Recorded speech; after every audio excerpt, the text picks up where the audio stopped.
আমাদের সবার জীবনেই তো স্ট্রেস আছে, তাই না? বিশেষ করে কাজের জায়গায়। কিন্তু এই স্ট্রেস জিনিসটা আসলে কি? আমরা কি শুধুই কাজের চাপকে স্ট্রেস ভেবে ভুল করি? চলুন তো আজ এই ভেতরের শত্রুটার আসল পরিচয়টা জেনে নেওয়া যাক। তো প্রথম প্রশ্নটাই আসে, স্ট্রেস মানেই কি কাজের চাপ?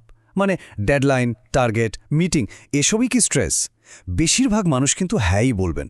কিন্তু একটু ভেবে দেখুন তো, যদি তাই হতো তাহলে একই টার্গেট তো সবার কাছে একই রকম লাগার কথা, তাই না? কিন্তু বাস্তবে কি তা হয়? একদমই না। তাহলে আসল ঘটনাটা কি ঘটছে? এই ব্যাপারটা বোঝার জন্য চলুন একটা গল্প দেখি।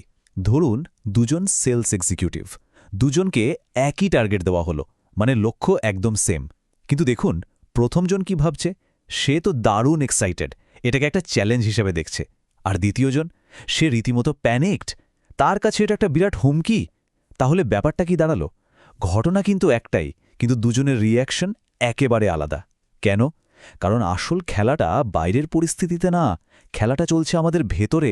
স্ট্রেস বাইরে থেকে আসে না, আসে আমরা পরিস্থিতিটাকে কিভাবে দেখছি তার ওপর থেকে।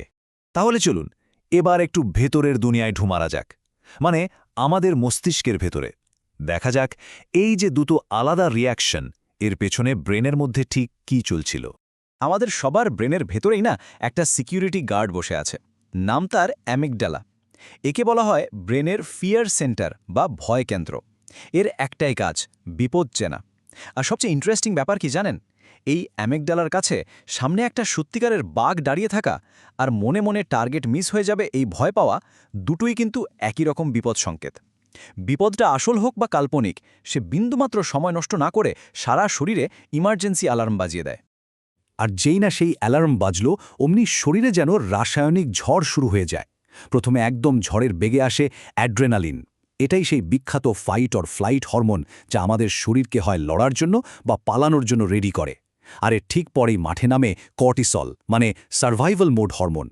সে শরীরকে বলতে থাকে, সাবধান, বিপদ এখনও কাটেনি, অ্যালার্ট থাকো। তো এই যে অ্যাড্রেনালিন আর কর্টিসলের ঝড়, এর এফেক্টটা কি হয়? এটা কিন্তু শুধু মনে নয়, আমাদের শরীরেও এর প্রভাবটা মারাত্মক। এখানে দেখুন, একদিকে হার্টবিট বেড়ে যাচ্ছে, ব্লাড প্রেশার বাড়ছে, শরীরের সব মাসল শক্ত হয়ে যাচ্ছে। আর অন্যদিকে কি হচ্ছে? ধৈর্য একদম কমে যাচ্ছে, কথায় কথায় রাগ হচ্ছে, আর মাথা ঠান্ডা রেখে ভাবার বদলে হুটহাট সিদ্ধান্ত নেওয়ার প্রবণতা বাড়ছে। মানে বুঝতেই পারছেন, স্ট্রেস শুধু একটা মনের অনুভূতি না, এটা আক্ষরিক অর্থেই শরীরে বয়ে যাওয়া একটা ঝড়। আচ্ছা, এই সায়েন্সের কথা তো অনেক হলো, কিন্তু বাস্তবে আমাদের জীবনে এই ঝড়টা দেখতে কেমন হয়? চলুন এই বিষয়টা বুঝতে সুমিতের গল্পটা শোনা যাক, তাহলে এই পুরো ছবিটা পরিষ্কার হয়ে যাবে। সুমিত খুব পরিশ্রমী একজন রিলেশনশিপ ম্যানেজার, কিন্তু একটা সমস্যা ছিল। তার মাথায় দিনরাত টার্গেটের চিন্তা ঘুরপাক খেত। আর এর ফল কি হলো দেখুন। প্রথম মাসে যেটা ছিল শুধু একটা হালকা উদ্বেগ, মানে অ্যাংজাইটি, ৩ মাস যেতে না যেতেই সেটা বদলে গেল খিটখিটে মেজাজে, ছোটখাটো ব্যাপারেই রেগে যেত। আর ৬ মাসের মাথায় শুরু হলো ভয়ঙ্কর মাইগ্রেনের ব্যথা। সুমিত যেন ভেতর থেকে একটু একটু করে শেষ হয়ে যাচ্ছিল। অবস্থা যখন আর সামলানো যাচ্ছে না, সুমিত একজন ডাক্তারের কাছে গেল। আর সেই ডাক্তার তাকে এমন একটা কথা বললেন, যা শুনে সুমিতের যেন চোখ খুলে গেল। ডাক্তার বললেন, দেখো সুমিত, তুমি কাজ করো দিনে ৯ ঘন্টা, কিন্তু কাজের চিন্তাটা করো ২৪ ঘন্টা। ভাবা যায়, এই একটা লাইনেই কিন্তু লুকিয়েছিল পুরো সমস্যার সমাধান।